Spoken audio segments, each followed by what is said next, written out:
안녕하십니까 시청자 여러분. 부활의 5월입니다.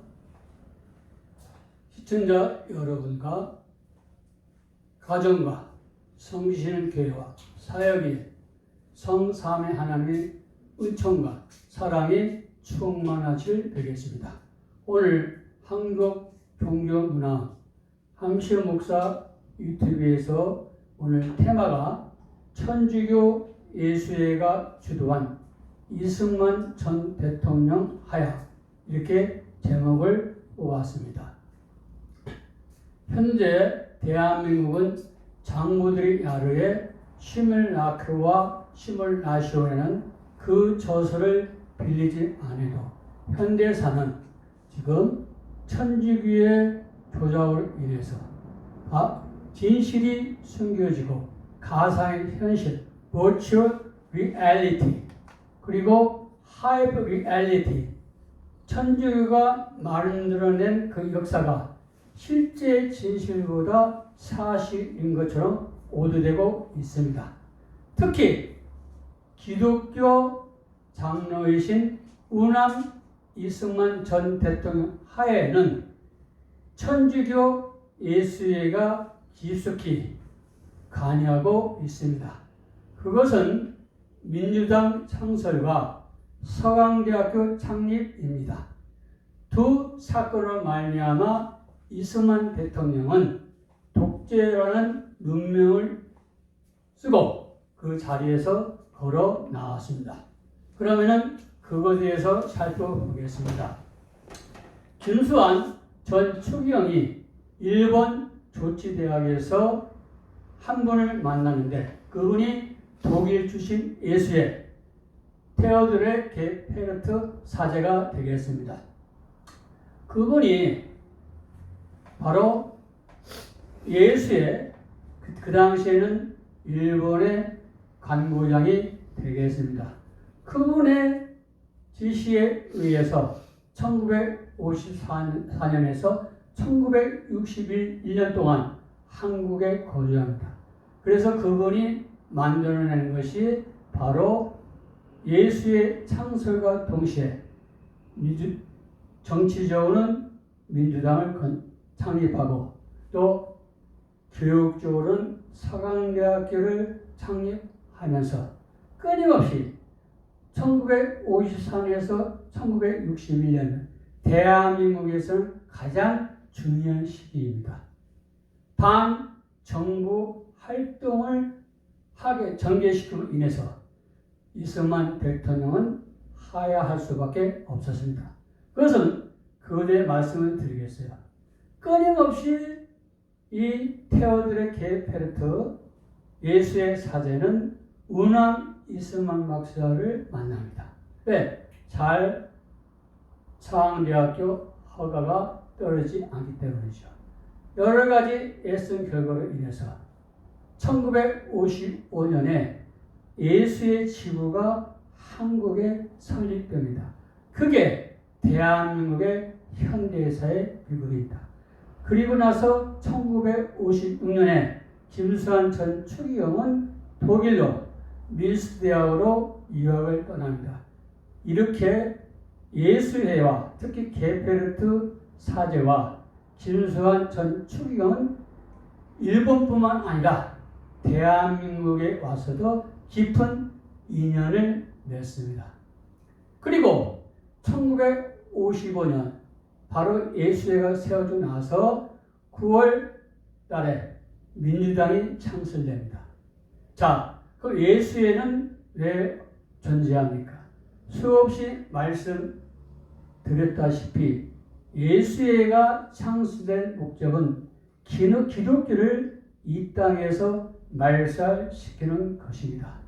이것을 이승만 대통령은 알고 있었지만 이승만 정부 산하에 천주교 신자들이 얼마나 많이 있었습니까?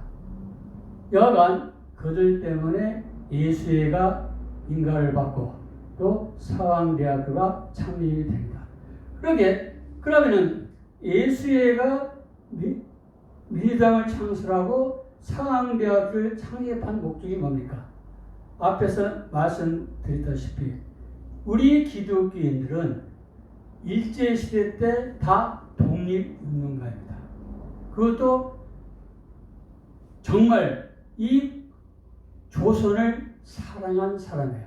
그런데 그때 천주교 신자들은 미텔 주교의 원칙, 즉 바티칸의 정책에 따라서 조선은 일본의 식민지 국가로 가는 게 목표입니다. 거기에 협조하는 사람들이 천주교 성직자하고 전부 천주교 신자입니다. 21세기의 눈을 보면 다 매국노들입니다. 그럼 그 매국노의 짓거리한 자기들 그 역사에서 해방되는 건 뭡니까? 기독교 독립운동가 지도자들을 어디로? 천주교로 전향시키는 겁니다. 이게 게페르트가 예수회를 세우면서 본격적으로 기독교를 말살시키고 독립운동가들을 자기 편으로 끌어들임으로 인해서 천주교가 애국, 애족 그런 집단으로 변모시키는 역사의 조작 사건이 일어납니다. 그래서 1955년에 민주당을 창설하기 이전에 이분은 인천 김성수를 천주교로 전향시키는 데 성공합니다. 인천 김성수 그분이 어떠한 분입니까? 그분이 바로 동아일보 세우신 분이 아닙니까? 동아일보, 경향신문은 다 어디입니까? 천주교입니다. 이렇게 언론을 일단은 장악을 하고 그리고 나서 민주당을 창설하는데 거기에는 어떠한 일이 있냐면은 감리교 신자 정일현 박사를 있겠지요.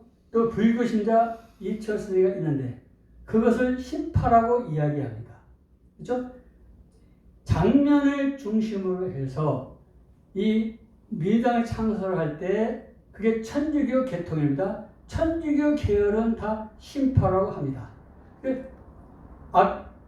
방금 말씀드린 바와 같이 이철승 씨나 정일영 씨는 천주교 신자는 아니지만 이미 마음은 천주교와 같이 뜻을 하고 있는데 가장 애석한 일은 무엇입니까?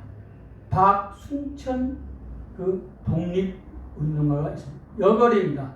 그분이 10살 때부터 어머니의 기독교 신앙에 감동을 받아서 영향을 받아서 철저한 기독교 신자요 독립운동가인데 이미 천주교로 전향을 또 합니다. 그 이름이 요한나입니다. 그리고 1957년에는 DJ가 되겠어요. 장면의 적극적인 그 김대중을 노기남 대주교로부터 뭘 받습니까? 영세를 받고 토마스 모가 돼요. 이게 바로 민주당의 누굽니까? 신파가 되는데 그 민주당을 창설할 때 돈이 어디서 나왔어요? 천주교 바로 예수회가 적극적으로 그 자금을 댄 겁니다. 그래서 민주당은 누가 세우냐?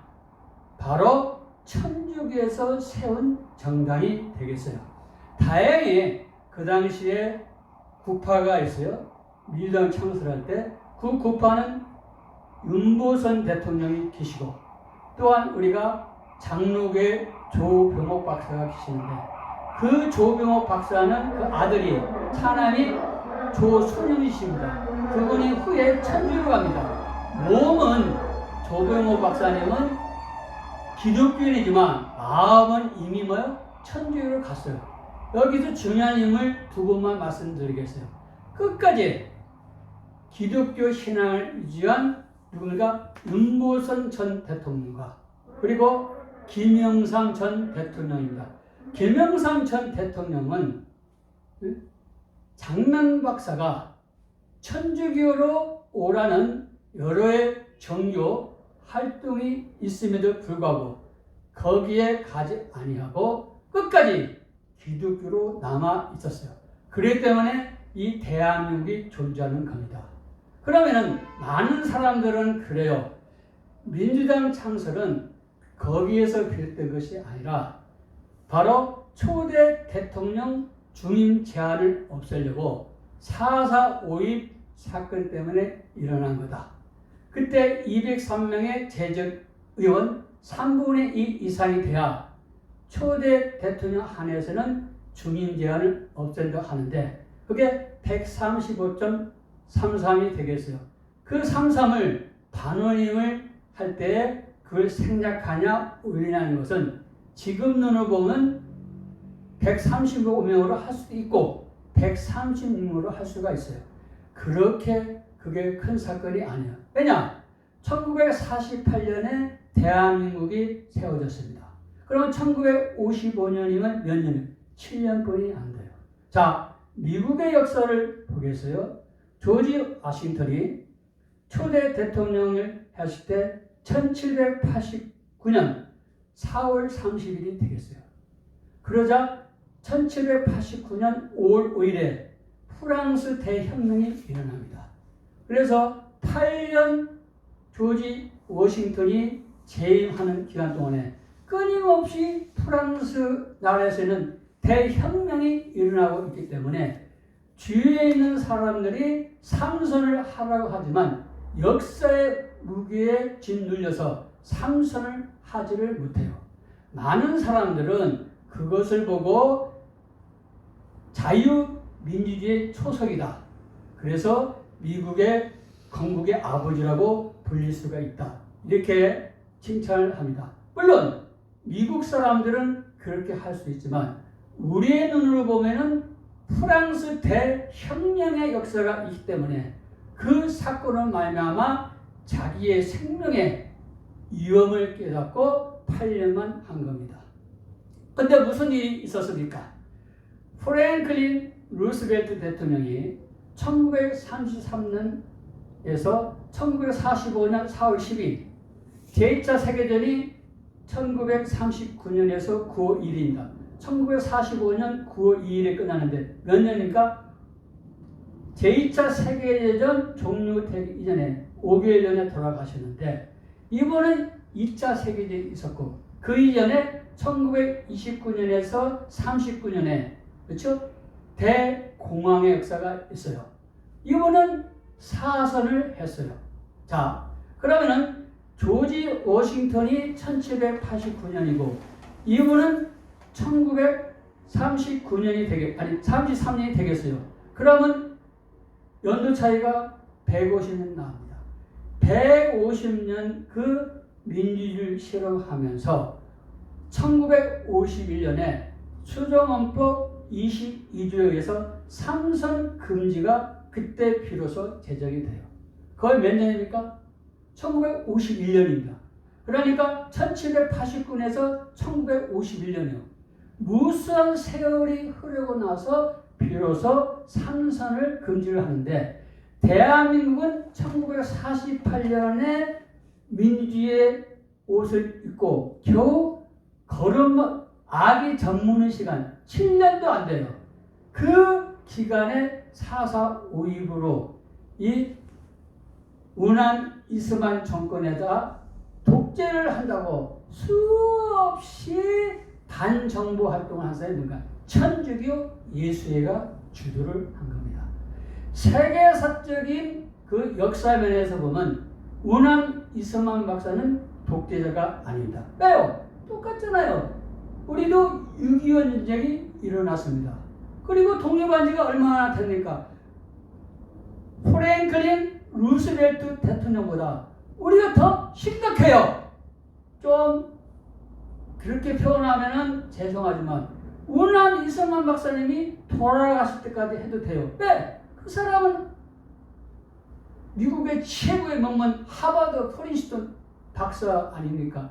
그 시절에 운한 이스만 박사보다 뛰어난 지도자가 누가 있고 21세기 지금까지 대한민국 전체에서 운한 이스만 박사보다 더 빨리 최고의 학위를 수여한 사람이 나왔습니까? 한 명도 없습니다. 운한 이스만 박사는 하늘에서 대한민국에 보내준 위대한 인물입니다. 이 인물을 역사적인 지평을 생각하지 아니하고 끊임없이 대한민국을 물러가게 하는 사람이 누군가? 그게 천주교 예수회가 주도이 돼서 창당한 게 뭡니까? 그게 민주당입니다. 그럼 신파가 왜 생겼어요? 바로 그 얘기예요. 기독교의 장로 이스만 박사가 대한민국을 끌고 가는 것을 끊임없이 뭡니까? 반대하고 누굴? 바로 사도 요한 장면을 천주교 신자를 지도자로 세우려는 그러한 노력 속에 나왔어요. 그러면은 우리가 현대사에도 21세기에도 어떤 일이 일어나고 있는가를 잠깐 살펴보겠습니다. 지금 천주교 예수의 오프스데이를 비롯해서 천주교는 대한민국 말살 정책을 벌이고 있어요. 대한민국을 바티칸 교황의 완전히 노예로 만들려고 하고 있어요. 그러면은 소개 올리겠습니다. 감리교 신자로 독립운동가인 이혜영의 손자입니다. 대한민국의 초대 부통령을 역임한 감리교 신자 이시영의 조카 손자입니다. 전부 기독교인입니다. 그런데 그 의원이 장로교 성도임에도 불구하고 어디로요? 천주교 신자 그레고리가 되었어요. 누구 장난입니까? 예수의 장난입니다. 저는 그 의원께서 기독교로 빨리 돌아오시길 바랍니다. 지금 장관도 할 수 있고 총리도 할 수 있고 대통령도 할 수 있는 그러한 인물이 지금은 크지를 못하고 있어요. 왜? 오죽폼에 천주교에 가 있기 때문입니다. 또한 언론인 출신이에요. 아주. 그리고 제17대, 18, 19, 20대 국회의원이고 지금 장관을 자리를 차지하기 위해서 뭡니까? 이 의원직을 다 버린 사람이 있어요. 이 사람도 기독교 신자인데 천주교 신자 에스테레가 됐어요. 저도 이분에게 경고합니다. 뭐냐? 자녀와 후손이 잘 되면 타락한 바티칸 제도에서 벗어나서 진정한 예수 그리스도 제자 기독교인이 되시기 바랍니다. 지금 미래통합당의 비대위원장 아주 시끄럽습니다. 이분 뭡니까? 장로교 신자였어요. 기독교인입니다. 어느 날 갑자기 알렉산데로로 변했어요. 그 측근이 누구냐? 그분도 MBC 문화방송 보도기자 출신인데 세례명이 시몬이에요. 천주교 신자입니다. 바로 이 미래통합당의 비대위원장을 적극적으로 찬성하는 사람들이 있어요. 그게 누굽니까?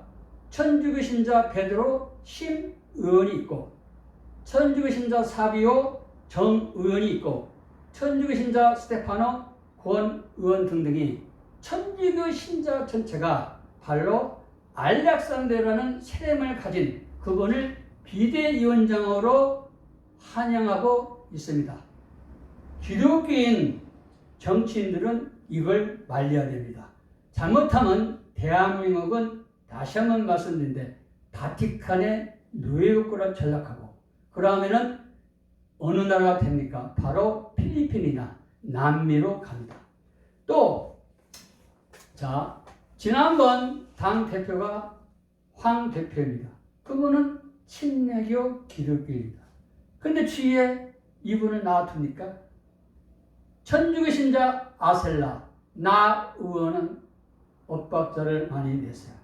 천주교 신자 사도요한 김 의원은 바른정당을 탈당하고 자유한국당으로 복당해서 이 황 대표가 자리를 만들었지만 황 대표뿐만 아니라 그 당을 완전히 흔들어서 혼란 속으로 몰아넣었습니다.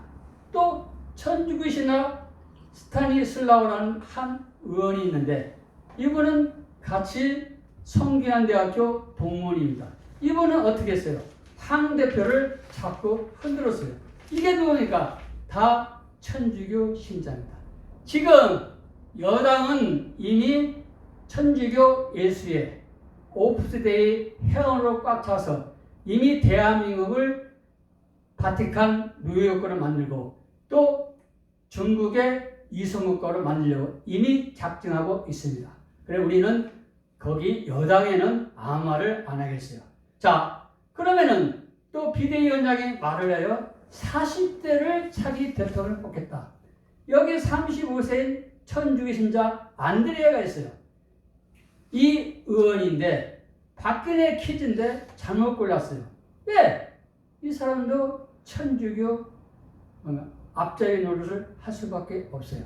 비록 하버드 대학교에서 학사를 받았지만 저는 정치인 DNA가 없기 때문에 이분은 다른 길을 걸었으면 좋겠다. 이렇게 추천을 합니다. 그렇습니다. 테오드레 게페르트가 대한민국에 왔을 때 1955년 예수의 설립 인가를 받고 세우자마자 설립한 게 또 민주당 창설이고 민주당 창설하자마자 모든 독립운동가 기독교인들을 다 천주교로 전환시켜서 천주교가 마치 독립운동을 한 그런 집단인 것처럼 다 꾸며나왔어요. 현대에도 마찬가지입니다. 현대에도 바로 천주교 예수의 옵스데이는 행정부, 사법부, 입법부, 대한민국 전체에서 모든 학교에서 특히 정통 기독교 신학교에서 몰래 스며들어가지고 끊임없이 뭡니까? 지금 여러 가지 혼란을 부추기고 있어요.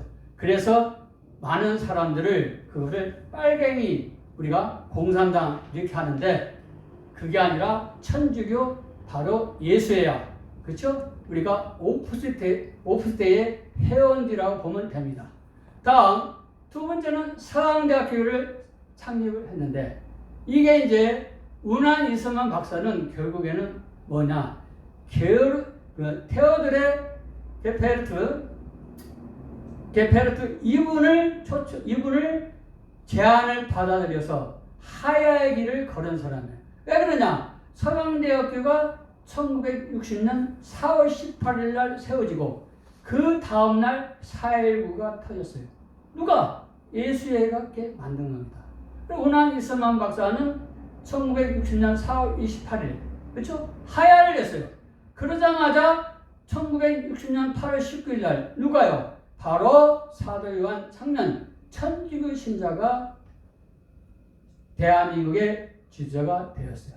이렇게 운한 이서만 박사 시절에는 천주교 예수의 회원들이 들어와서 대한민국을 혼란 속으로 들어갔어요. 수많이 데모를 한 데가 어딥니까? 이게 천주교 예수회가 주동해서 하고 있고 지금도 대한민국 현대사를 완전히 뭔가 이렇게 어려움 속으로 끌고 가는 건 뭐냐? 천주교에서 나온 겁니다. 저는 결론을 말합니다. 천주교 신자는 지도자가 되어서는 안 됩니다. 현 정부의 또 자기가 좋아하는 나라가 어디입니까? 인도의 보호국인 부탄입니다. 물론 예수님의 생태신학, 영성신학에서 예수의 영향을 받고 말을 했는데 물론 하나님의 창조의 질서에서 보면은 이해할 수 있지만 하나님의 창조의 질서도 모든 것은 인간보다 앞설 수가 없습니다. 예수님도 분명히 말씀했어요. 공중에 나는 모든 조류들, 새들을 봐라. 또 들에 피는 모든 꽃을 보아라. 이것도 하나님이 먹이시는데 하물며 너희를 의식주 문제를 해결하지 않겠느냐. 의식주 문제를 먼저 따지지 말고 하나님의 공의와 하나님 나라 건설, 즉 기독교인이 되는 게 먼저다. 이렇게 말씀을 해요. 그럼 예수님은 어디를 우선권을 두었습니까? 바로 인간이 우선권을 두고 그 다음에는 생태계입니다. 대한민국이 행복하고 안전하고 국가가 안보에 위험이 없어야 됩니다. 그러기 위해서는 제주도 강정마을에 해군기지가 들어서야 됩니다. 그것은 생태계와는 아무런 관련이 없어요. 천주교 예수회를 비롯해서 성직자 또 신자들, 천주교의 지시를 받고 있는 시민단체가 제주도 강정마을의 해공기지를 없애려고 하는 것은 우리 대한민국을 중국의 이성국가로 바치라는 바티칸의 명령 때문에 그런 겁니다. 생태계와는 아무런 관계가 없어요. 천주교 신자의 대통령 되면 대한민국은 100% 망합니다. 두 번째는 이 천주교 지도자라면은 베네수엘라 나라가 되었으면 안 돼요. 그게 왜 그럽니까? 2016년 최초로 라틴 아메리카의 베네수엘라 출신이 아르투로 소사 아바스칼이 제31대 예수의 총장으로 선출했습니다. 이분이 취임연설에 이런 말을 해요. 무슨 얘기냐? That it should look for alternatives to overcome poverty, inequality, and oppression, and also to collaborate with others inside and outside the church. 예수에는 가난, 불평등과 억압을 극복하시는 대안과 교회 내의 사람들과 연대할 대안을 강구해야 된다. 즉 예수에는 가난의 신학을 해요. 예수에는 버림받은 신학을 추구하기 때문에 끊임없이 사람들과 연대해서 그 국가를 전복시키려고 합니다. 그러나 예수님은 이 땅에 오셨을 때 파괴된 인간의 하나님 형상을 회복시켜주기 위해서 오신 겁니다. 가난한 자나 부자나 권세 있는 자나 힘이 없는 모든 사람을 위해서 오신 분이지 이게 예수처럼 편향돼서 온 것이 아니에요. 예수에는 성경을 정확히 읽어야 되고 바티칸도 성경을 정확히 읽어야 되고 예수님이 왜 이 땅에 오시는 걸 알아요. 예수님 주위에는 부유하고 권세 있는 분이 많습니다. 부유하고 권세 있는 분이 있었기 때문에 그 십자가에 돌아가실 때 무덤도 사용하시고 그렇죠? 또 여러의 그 혜택을 많이 입었어요. 그래서 부활의 역사로 일어난 겁니다. 예수님이 잡수시고 또 다니셨잖아요. 친구 삼아서 그것도 부자들 집에서 먹은 거지 가난한 집에는 그런 음식이 나올 수가 없어요. 그래서 예수가 하는 그 행동은 성경적이 아니라 이데올로기를 만들면서 즉 바티칸과 성직자는 부여해야 되고 카톨릭 신자는 가난해야 된다. 만약에 카톨릭 신자가 부유하면은 교황이나 성직자들이 함부로 할 수가 없을 때 동등한 대등한 자격이 주어지기 때문에 또 권세가 있으면 안 됩니다. 못 배워야 됩니다. 가난하고 소외되고 못 배워야 돼요. 그냥 먹을 것만 주는 농촌 시대의 그 농노들 순으로 만드는 것이 바로 바티칸의 전략입니다. 지금 대한민국은 바티칸의 예수의 그런 교만 전략으로 대한민국이 지금 몰락의 길로 가고 있습니다. 기독교인 정신 바짝 차리고 절대로 예수나 오브제에 속아서 무조건 천주교로 전향해서는 안 됩니다. 예수 그리스도의 진정한 제자가 돼서 성령의 감화 감동으로 하나님 뜻을 행하는 위대한 기독교인 되시기를 진심으로 바라겠습니다. 감사합니다.